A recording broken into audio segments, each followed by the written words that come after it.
بسم اللہ الرحمن الرحیم نحمدہ ونصلی ونسلم علی رسولہ الکریم اما بعد۔ عزیز دوستو، جب نماز فرض ہوئی تو صحابہ میں یہ مشورہ ہوا، آپ علیہ الصلاۃ والسلام نے صحابہ سے یہ مشورہ فرمایا کہ نماز کا اعلان کیسے کیا جائے۔ تو بہت ساری رائے سامنے آئیں۔ کسی کی رائے تھی آگ جلائی جائے، کسی کی رائے تھی کہ ناقوس بجایا جائے، نقارہ بجایا جائے۔ بہرحال مختلف قسم کی آراء تھیں، تو کسی رائے کو قبول نہ کیا گیا کہ آگ سے، نقارہ بجانے سے غیر مسلموں سے مشابہت تھی۔ اس لیے آپ علیہ الصلاۃ والسلام نے فرمایا بھائی اس میں سوچ بچار کرو، سوچ فکر کرو۔ تو ایک صحابی نبی کریم صلی اللہ علیہ وسلم کو دیکھ رہے تھے کہ آپ صلی اللہ علیہ وسلم انتہائی متفکر ہیں، تو وہ آپ صلی اللہ علیہ وسلم کو فکر مند دیکھ کر بہت ہی زیادہ غمگین اور فکر مند ہوئے، اور اللہ سے خوب دعا کی، یا اللہ میرے نبی کا فکر اور ان کا غم دور کر دے، ان کی ضرورت پوری کر دے۔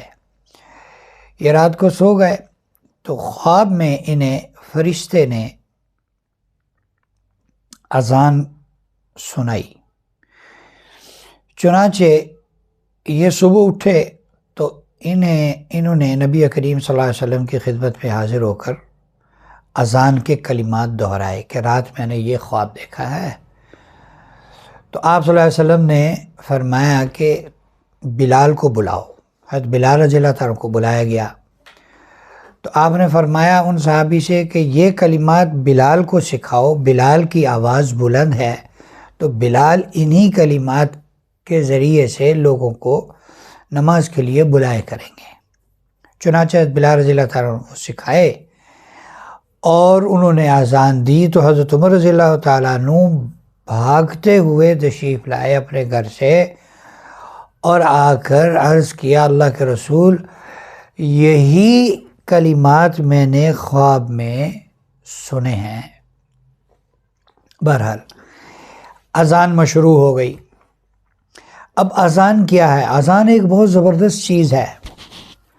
حدیث میں آتا ہے کہ جب اذان ہوتی ہے تو شیطان بھاگتا ہے، جہاں تک اس کی آواز جاتی شیطان بھاگتا ہے۔ اور آج کل تو لاؤڈ اسپیکر ہے، تو ماشاءاللہ اسلامی مملکت پاکستان کے اندر جب اذان ہوتی ہوگی تو میرا تو خیال ہے کہ شیطان کہیں صحرا میں ہی چلا جاتا ہوگا یا کسی جنگل میں ہی چلا جاتا ہوگا، ایسا بھاگتا ہوگا۔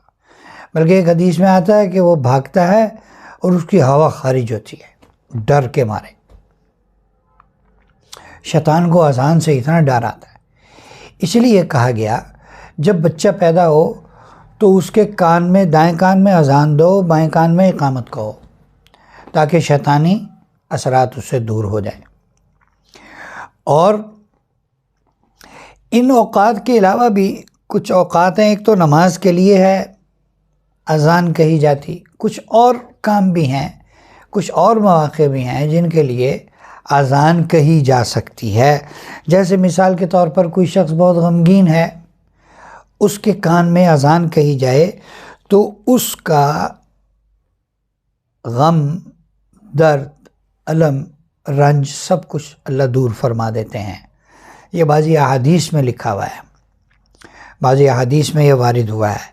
اسی طرح بد اخلاق آدمی ہو، اس کے کان میں اذان دینے سے اس کی بد اخلاقی دور ہوتی ہے۔ بد اخلاق آدمی کے کان میں اذان دی جائے، اس کی بد اخلاقی دور ہوتی۔ شیطانی وساوس آتے ہیں، شیاطین تنگ کرتے ہیں، جنات تنگ کرتے ہیں، جیسے کہتے ہیں بھوت پریت اس کو تنگ کرتے ہیں، تو ان موقعوں پر بھی اذان کہی جا سکتی ہے اپنے گھر کے اندر۔ ہاں جی، اور جس شخص کے ساتھ یہ معاملہ پیش آتا ہے اس کے کان میں اذان کہی جا سکتی ہے، اس میں کوئی حرج نہیں ہے۔ کہیں آگ لگ جائے تو اذان کہی جا سکتی ہے، کہیں کسی کو غصہ آ جائے تو اس وقت اذان کہی جا سکتی ہے، اور بھی کچھ مواقع ہیں اذان کہنے کے۔ تو اذان کہنے کے بہت فائدے ہیں، بہت زیادہ فائدے ہیں، دنیاوی فائدے بھی ہیں، اخروی فائدے بھی ہیں۔ آپ صلی اللہ علیہ وسلم نے فرمایا، بعض حدیث میں اذان کا مفہوم ہے اذان دینے والے کی گردن قیامت کے دن لمبی ہوگی، یعنی وہ ان کا قد اونچا ہوگا، دور سے لوگوں کو نظر آئیں گے، وہ دور سے لوگوں کو نظر آئیں۔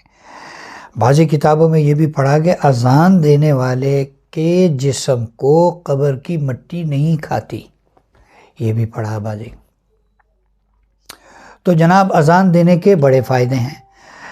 بعض دفعہ اذان دینے کا، ایک دفعہ اذان دینے کا فائدہ نہیں ہوتا تو لوگ دوسری دفعہ اذان دیتے ہیں، پھر اس کا فائدہ سامنے آتا ہے۔ چنانچہ ایک مؤذن کے بارے میں لکھا ہے کہ انہوں نے ایک مرتبہ اذان دی تو نماز کا جب وقت ہوا تو ایک آدمی آیا، وہ بڑے حیران ہوئے کہ یار یہ کیا بات ہے، ایک آدمی آیا، تو انہوں نے دوسری مرتبہ اذان دے دی۔ جب دوسری مرتبہ اذان دی تو پورا محلہ اکٹھا ہو گیا کہ مؤذن صاحب نے دوسری مرتبہ اذان کیوں دی۔ تو بہرحال اذان دینا تو نماز کے لیے تو ایک ہی مرتبہ ہے، یہ تو لطیفے کے طور پر سنا دیا گیا کہ مؤذن صاحب نے دوسری مرتبہ اذان دی تو جناب سارا محلہ اکٹھا ہو گیا۔ دوسری مرتبہ اذان دینا مشروع تو نہیں ہے، لیکن بہرحال اذان کے فائدے اپنی جگہ پر ہیں۔ اللہ تعالی ہمیں بھی اس عمل کو کرنے کی توفیق نصیب فرمائے۔